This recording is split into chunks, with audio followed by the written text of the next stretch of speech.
I have the honor of running the next session, which is specifically around next generation voice and IMS. So let's see here. I have 3 panelists this afternoon with myself, and I'm going to introduce them now, and then they'll come up after I speak. But Michaela Juhat, did I say that right? Oh, great. Michaela is a vice president over at Metaswitch. The next speaker that we have up after Michaela is going to be Andrew Alleman. He is a CTO over Radisys. And then closing us off for this panel will be Dan Johnson, who is a transformation lead over at Nokia. So I'm really excited to have a really good lineup of speakers this afternoon. So I'm going to actually start off and just try to give everyone a level set for our session and just give some background and some thoughts and some research that we have that hopefully will really help and facilitate the rest of the discussion. So when we think about next generation voice, we really think about voice over LT, right? We think about the wireless side. We know network transformation in this space has been going on the wireline. I don't want to minimize the wireline folks or that part of the business, but wireless, particularly around voice over LT and voice over Wi-Fi, really drives the activity in this space today, right? It's driving new network opportunities, new network development. And what's interesting is when we think about this, oh, well, why mobile, right? Because mobile voice isn't growing, right? This is for most companies a flat or declining revenue source. But the fact is there's infrastructure upgrades. The move to all IP facilitates or really drives the necessity to move to IMS. And then ultimately, we'll talk here about NFV and cloud. You can see here, right, we're at today only about 5% of subscribers, all mobile subscribers using voice over LT. This is still a huge ramp that we have going forth, right? However, with that said, we have a number of operators who have launched IMS specifically for voice over LT and voice over Wi-Fi in every region of the world. Okay, so it's important to know that this is not just a North America or Europe or Asia, or now even in South America, it is everywhere.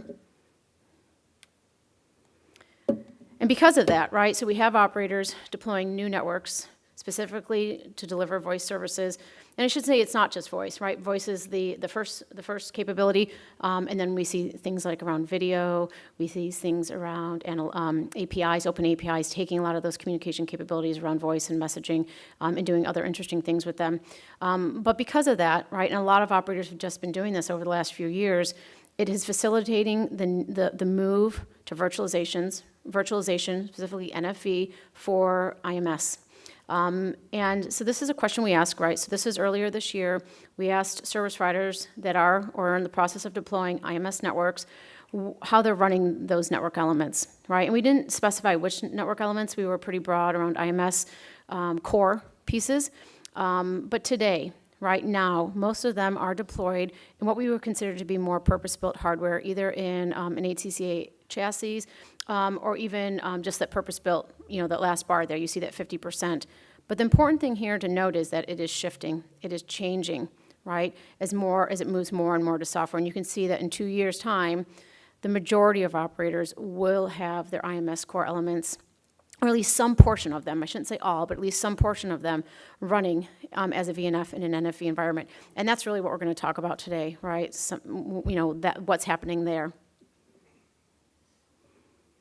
So why, right? This is always the big question. And I think, Michael showed some segments and some of my other colleagues may show some similar data around this, but why, right? So we know VoLTE is a big service driver, but why cloud versus purpose-built? And really it comes down to 2, I would say, main buckets. You can see here all the different reasons, but I put them into 2 buckets. One is to really help facilitate scalability, right? Growing the networks, expanding them, and then also the service agility. And to me, I had this conversation with someone about a week ago, and when we talked about service agility, we definitely talk about scaling services up and down.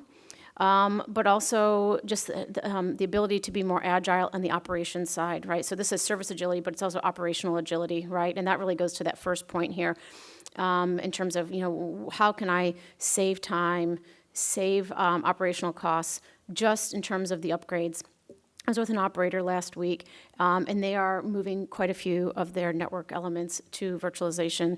And they talked about this for them. And this had nothing to do with IMS. This was across the board. And they were talking about, I think in this scenario, routers and how long it took to do the upgrades to the routers, just the patches and the new releases, and and going from months to weeks or days was really important to them, and not just for routers. That was an example they were giving, but for us it could be a lot of, it could be the session border controllers, it could be some of the core IMS elements, it could be the application servers, and that is meaningful to most operators, right, is that operational kind of, I would say, agility.